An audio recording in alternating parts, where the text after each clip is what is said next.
यकी है, गुस्ताख मोहम्मद को भी कौसर न मिलेगा, गुस्ताख मोहम्मद को भी कौसर न मिलेगा। अब मैं एक और मोटिवेशनल स्पीकर को दावत माइक देना चाहूँगा, जो HNU के टीचर नदीम सर हैं। मैं उनसे दरख्वास्त करता हूँ आली जनाब नदीम सर तशरीफ़ लाएँ और अपनी बातों को हम सामीन के सामने रखें। अस्सलाम वालेकुम रहमतुल्लाहि व बरकातहू। औज़ु बिल्लाहि मिनश शैतानिर रजीम, बिस्मिल्लाहिर रहमानिर रहीम व बिका नस्तईन। सबसे पहले तो माज़रत इस बात की है कि ये कोहिनूर एकेडमी से मैं बहुत ज़्यादा वाकिफ़ नहीं हूँ। मेरी यहाँ एंट्री जो है बहुत अनएक्सपेक्टेड हुई है। मेरे एक मोहसिन हाफिज़ सफ़ी रहमान साहब, जिनका इसरार था कि शायद उनका बच्चा भी कुछ पोजीशन में यहाँ आया हो, आप आ जाएं तो अच्छा रहेगा। मैं वहाँ दूर खड़ा हुआ था, कुछ हमारे स्टूडेंट डाइस पे बैठे हुए थे, उनकी निगाह पड़ी। बहरहाल मैं कोई ऐसी बात नहीं बता सकता, सिर्फ 3 चीज़ें हैं। एक बच्चों के ताल्लुक़ से, एक गार्जियन के ताल्लुक़ से और एक तालीम के ताल्लुक़ से। तालीम, जैसा कि इससे पहले जो स्पीकर तालीम के बारे में बता रहे थे, बिल्कुल सही उन्होंने कहा। दीनी और दुनियावी तालीम, इसमें कोई तफरीक नहीं है।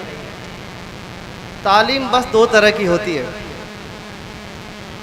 एक तालीम वो है जो आपको अंधेरे से रोशनी की तरफ लेके आती है, और एक तालीम वो है जो आपको रोशनी से अंधेरे की तरफ लेके जाती है। उलमा इकराम बैठे हैं, अहले इल्म हजरात यहाँ पे हैं। अल्लाह के रसूल सल्लल्लाहु अलैहि वसल्लम से पहले बहुत बड़े बड़े अदीब, शोरा, इंटेलेक्चुअल लोग, पढ़े लिखे लोग, उस ज़माने का जो इल्म होता था वो इल्म हासिल किए हुए लोग थे। लेकिन उस पूरे दौर को एरा ऑफ इग्नोरेंस कहा जाता है, जाहिलियत का दौर कहा जाता है। ये सब लोग जानते हैं। देखिए, मैं जितने लोग भी यहाँ पे मजमे में हाजिर हैं, उन सबसे ज़्यादा मैं अपने बारे में मैं खुद जानता हूँ। लेकिन आप सबको पता है कि एक हस्ती है जो मेरे बारे में मुझसे भी ज़्यादा जानती है। उसने मुझको अपने इन पिक्यूलियर हाथों से बनाया है, तराशा है, मेरे अंदर रूह फूकी है, एक एक पार्ट को उसने संवारा है, बहुत अहसन तरीके से मुझको बनाया है। वो जितना जान सकता है मेरे बारे में कोई दूसरा नहीं जान सकता है। अगर तालीम ऐसी हो जो हम अपने बनाने वाले को भूल जाएं, तालीम हमारी ऐसी है जो हम अपने मौलवी अव्वल को भूल जाएं, तो ये तालीम नहीं हो सकती है। चाहे वो किसी भी लिबास में हो, किसी भी झंडे के तहत हो, चाहे किसी भी पहचान के तहत हो, अगर उसमें अल्लाह और रसूल की शनाख्त ना हो, उसकी पहचान ना हो, या कहीं से कहीं उसकी वैल्यूएशन अगर कम हो रही है, तो उसकी तालीम की कोई अहमियत नहीं होनी चाहिए, कोई गरज नहीं होनी चाहिए। चाहे वो किसी कॉलेज की तालीम हो, चाहे किसी मदरसे की तालीम हो। तालीम की पहली डिफिनेशन होनी चाहिए कि वो अपने खालिक को पहचान जाए, अपने मालिक को पहचान जाए। मरूबियत की जहनियत नहीं उसके अंदर होनी चाहिए, कहीं से नहीं जहनियत होनी चाहिए। आपको किसी ने विजिट पे बुलाया, आपको कहीं पे भी बुलाया, सब कुछ है, लेकिन जिसके आप होस्ट, जिसके आप मेहमान हैं, उसकी क्या स्टैंडर्ड है, क्या है, इसको भी हमें देख करके चलना चाहिए। अल्लाह रब्बुल इज़्ज़त ने तालीम के बारे में, अल्लाह के रसूल ने जो तालीम के बारे में हमको गाइडलाइन दिया है, वो हमारे लिए बहुत काफ़ी है। उन्होंने कभी फ़र्क नहीं किया दीनी और दुनियावी तालीम में। इल्म, अल्लाह के रसूल ने भी फरमाया कि मेरा हथियार है, जहाँ तुम्हें मिले उसको ले लो। और सहाबा इकराम और अल्लाह के रसूल के बारे में भी है कि अगर किसी शख्स ने कुछ कभी बता दिया तो ज़िंदगी भर उसको अपना मौल्लिम माना, अपना उस्ताद उन्होंने माना, वही अदब उनके साथ किया। तो तालीम के ताल्लुक़ से एक चीज़ है। दूसरी बात है कि बच्चों के ताल्लुक़ से एक बात मैं बता रहा हूँ कि दोस्तों, ये कोहिनूर एकेडमी या जो भी आप देख रहे हैं, जो आपके लिए स्ट्रगल कर रही है, संघर्ष कर रही है, प्रयास कर रही है, आपके अंदर तालीमी बेदारी अवेयरनेस लाने की बात कर रही है, ये बहुत एफर्ट और बहुत ये काबिल तहसीन का काम है। ये हर नुक्कड़, हर कोने, हर मोहल्ले, हर गांव और हर कस्बे की सतह पे होनी चाहिए। लेकिन एक बात समझ लीजिए, ये नाव ऐसी है जो खुद आपको खेनी है। अगर आप चाहते हैं कि कुछ अलग से बनूं तो कुछ अलग से आपको कुछ करना भी पड़ता है। आप चाहते हैं कि कोई मकाम मैं हासिल करूं तो फिर उसके लिए आपको एफर्ट भी करना चाहता है। अगर आप तमाम जो लोग रह रहे हैं, ये भीड़ जो रह रही है, इसी भीड़ में अगर इस तरह की ज़िंदगी, यही रूटीन, यही शब रोज़, यही जो आपको करना है, तो जो सब लोग बन रहे हैं वही आप भी बनेंगे। आपको अगर कुछ अलग से बनना है तो अलग से एफर्ट लगाना पड़ेगा, अलग से प्रयास करना पड़ेगा, अलग से कोशिश करनी पड़ेगी। ये बात तो मैं बच्चों से कह रहा हूँ कि अगर आपको कुछ बनना है, अब इतना कम्पिटिटिव ज़माना है, अब आप अगर आप सोचेंगे कि मैं बहुत आहिस्ता चलूँ तो नहीं चल सकते।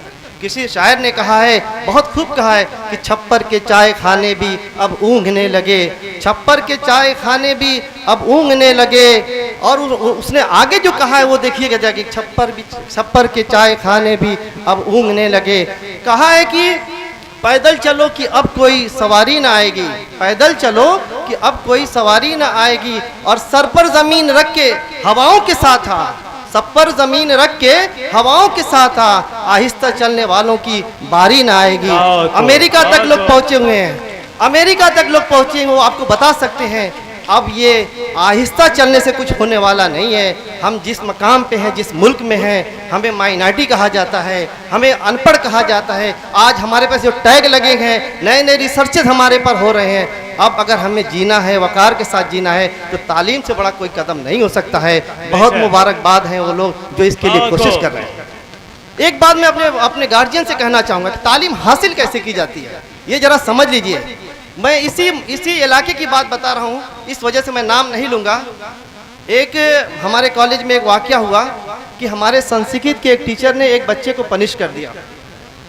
अब बच्चा यहाँ के बहुत बाअसर घराने का, और उनके बारे में ये कहा जाता था कि बहुत उनका रिकॉर्ड बहुत ख़राब है। बच्चे ने बैग उठाया और घर की तरफ राह ले लिया। जब हमको पता चला, ऑफिस में ये बात आई कि ये तो फलां शख्स का लड़का था और हमारे संस्कृत के एक टीचर ने पनिश कर दिया, जिसका रिएक्शन ये हुआ कि वो घर चला गया। जाहिर सी बात है, जब उनका नाम आया उसके वालिद का, तो सभी लोग एक डर और खौफ में मुब्तला थे कि न जाने कौन सी आफत, न जाने कौन सी मुसीबत आ जाएगी। ये इंटरवल से जस्ट 1 घंटे पहले की बात थी। जब हमारा पीरियड ख़त्म हुआ, यानी स्कूल जब बंद हुआ, तो 2-3 गाड़ी आई, कई एक गनर के साथ वो साहब मौजूद आए और आ करके उन्होंने कहा कि फलां टीचर कहाँ पे है। मैंने कहा कि मैं ही हूँ। उन्होंने कहा नहीं, आप तो इंग्लिश पढ़ाते हैं, आप संस्कृत पढ़ाते नहीं, मैं आपको जानता हूँ। क्योंकि कॉलेज मेरा है, इस वजह से मुझको उसको जो है फ्रंट पे आकर के कहना पड़ा। उन्होंने कहा कि नहीं, वो बच्चे को भी लेकर के आया था। जरा सुन लीजिए, सब लोग सुन लीजिए, तालीम आती कैसी है। फिर उस शख्स ने मुझसे कहा कि नहीं, उस टीचर को बुलाइए जिसने इनको पनिश किया है। उस टीचर को मैंने बुलाया, डरते हुए वो शख्स आया, और जब बिल्कुल करीब आ गया तो वो आदमी उठा और अपने बच्चे को इतना तेज झापड़ मारा और कहा, गाली दे करके, कि गुरु से पंगा ले करके कभी तुम्हें तालीम आ सकती है? तुम गुरु की शिकायत हर जगह करोगे। और कहा कि तुम थूक के चाटो, पैर पकड़ो उसका। मैंने कहा सर बहुत हो गया है, आपके बच्चों को तालीम से कोई नहीं दुनिया में रोक पाएगी। आज उसके घर में 2-2 MBBS हैं और 2-2 जो है वो लेक्चरर हो रहे हैं। ये सब आप सुन लीजिए। ये एक ऐसे व्यक्ति का कि जो पूरे कॉलेज में हंगामा कर करके, उसके पास ये हैसियत थी कि हमें सबक सिखा के जा सकता था, लेकिन वो शख्स तालीम की अहमियत को कितना समझता है। मैं भी जिस मकाम पे रहता हूँ, छोटे छोटे मोहल्ले में जो मकतब मदरसे चलते हैं, उनके उस असातिज़ा कितने आप लोगों से डरते रहते हैं, मैं भी जानता हूँ। कितने रफ अंदाज में उनसे बात करते हैं, कभी अपने बाप के बच्चे को पनिश कर देते हैं। थोड़ी सी अगर गलती उनसे हो जाती है तो बुरी तरह से वो खाइफ रहते हैं कि कहीं क्या मसला आ जाए, गार्जियन आ जाते हैं, उनके ऊपर सर चढ़ जाए। तालीम इस तरह से नहीं हासिल होती है। मेरे उस्ताद ने मुझको सिर्फ एक झापड़ मारा था और मैं पीछे की तरफ जब पलटा तो मेरे वाइट ब्लैक बोर्ड उस ज़माने में हुआ करता था, मेरा सर उस पर टकरा गया और वहाँ से ब्लड आने लगा। आज वो मुस्लिम इंटर कॉलेज जो है वहाँ पे गोरखपुर में वो लेक्चरर है। मैं जब वापस आके क्लास में बैठा तो मैंने अपने सर को देखा तो थोड़ा सा ब्लड आ रहा था। मैंने कुछ नहीं कहा। 3 दिन बाद उस टीचर को पता चला कि ये जो है ये शख्स, ये जो है ये बच्चा जो है उसको ब्लड आ रहा था। उसने कुछ नहीं कहा, मुझको बुलाया, कहा कि नदीम उस दिन मैंने तुमको मारा था तो सुना ऐसा ऐसा हुआ। मैं कहा सर इसमें आपकी तो कोई गलती नहीं थी। आपने जानबूझ करके तो ऐसा किया नहीं था। मैंने आपसे इस वजह से नहीं बताया कि आपको तकलीफ होगी। ये अदा उनको इतनी पसंद आ गई, इतनी पसंद आ गई, उन्होंने कहा कि नदीम तुम्हें कोई तालीम से रोक नहीं सकता है, तुम्हें इंग्लिश पढ़ना है ना। और फिर मैं उसी ज़माने में स्टूडेंट लाइफ में ये अलीगढ़ में जो हमारे जो मेहमान खुसूसी आए हैं वो बताएंगे, इंतज़ार अल हबीब जो हॉस्टल से इंतज़ार नाम का पर्चा निकला था, उसमें एक स्टोरी थी, वो जो है अल इंतज़ार करके अल हबीब पर्चा निकला था, उसमें एक इंतज़ार स्टोरी थी। मैंने उसका इंग्लिश ट्रांसलेशन किया था लिविंग डेथ के नाम से। उसी ज़माने में जब टीचर ने मुझको मान दिया, मेरी अदा को उसको पसंद किया कि ये शख्स इस बच्चे के ब्लड आया, उसके बाद भी इसने कोई शिकायत नहीं किया।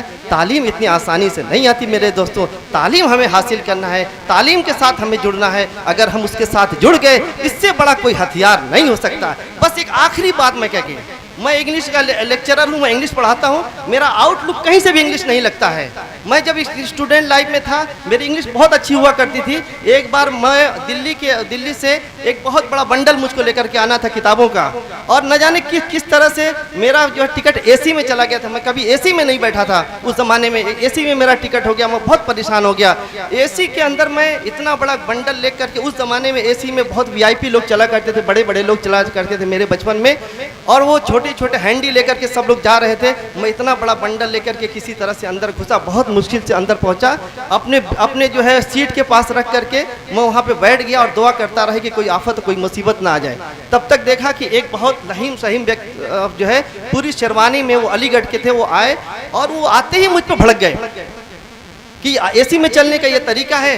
बहरहाल जाहिर सी बात है, उतना बड़ा बंडल लेकर के मैं सीट के पास किसी तरीके से वो अपनी सीट को कवर किए वहाँ तक पहुँचे। बिल्कुल मेरे बगल में वो बैठे हुए थे। थोड़ी देर बाद वो इंडिया टुडे जो है वो निकाल करके पढ़ने लगे थे, और मेरे बैग में आउटलुक था। जो लोग पढ़े लिखे हैं वो लोग जानते हैं आउटलुक का स्टैंडर्ड इंडिया टुडे से भी अच्छा होता है। मैंने भी हिम्मत करके अपने बैग से जो है आउटलुक निकाला, और निकालने के बाद धीरे धीरे जब पढ़ना उसको शुरू किया, तो वो शख्स को मैंने देखा अपने चश्मे के उससे जो है मुझको बार बार देख रहा है। 5 मिनट नहीं हुआ कि वो मुझसे बोल पड़ा। मेरा बिल्कुल आउटलुक कहीं से भी ऐसा नहीं लग रहा था, लेकिन इल्म की अहमियत कितनी होती उस शख्स ने कहा। फिर बड़े प्यार से उसने पूछा कि तुम क्या करते हो, किस क्लास में पढ़ते हो, क्या तुम्हारा मामला है। उस ज़माने में लैंडलाइन जो होती थी, इस तरह मोबाइल नहीं हुआ करता था। मुझको अपना पर्सनल उसने जो है फ़ोन नंबर दिया और कहा कि अलीगढ़ कभी आना तो ज़रूर मिलना। मैं ये कह रहा हूँ कि आप अगर तालीम हासिल कर लेंगे, ये तालीम सर चढ़ करके बोलेगी, सर चढ़ करके बोलेगी। मैं ये कह रहा हूँ, आप किसी भी समाज में रहिए, किसी भी मुआशरे में रहिए, मुझसे तो कोई ये नहीं कहता कि मैं नदीम सर से इंग्लिश नहीं पढ़ूंगा क्योंकि दाढ़ी और टोपी वो लगाता है, मजहब की बात करता है। अगर आपके पास टैलेंट रहेगा, अगर आपके पास हुनर रहेगा, तो उस हुनर की कदर होगी, पूजा होगी। आप हुनरमंद बन जाइए, इस मुल्क में आप हुनरमंद बन जाइए। आपको डबल एफर्ट करना पड़ेगा अगर इज्जत पानी है तो। और लोगों को जितनी इज्जत आसानी से मिल रही है, आपको नहीं मिल सकती है। आप माइनॉरिटी यहाँ के हो, आपको माइनॉरिटी समझा जाता है। अगर आपको इज्जत कमानी है तो आपका एफर्ट भी आपको ज़्यादा रहेगा। आप जहाँ पे रहिए, अपने कैरेक्टर से, अपने तालीम से एक ऐसे मैदान पैदा करिए कि आप लोग मजबूर हो जाए आपके सामने ये कहने के लिए कि ये शख्स तालीम याफ्ता है, इसके बगैर हमारा काम नहीं चल सकता, इसके बगैर हमारा इलाज नहीं हो सकता, इसके बगैर हमारी कोई पंचायत नहीं टूट सकती, इसके बगैर हमारा कोई काम नहीं हो सकता।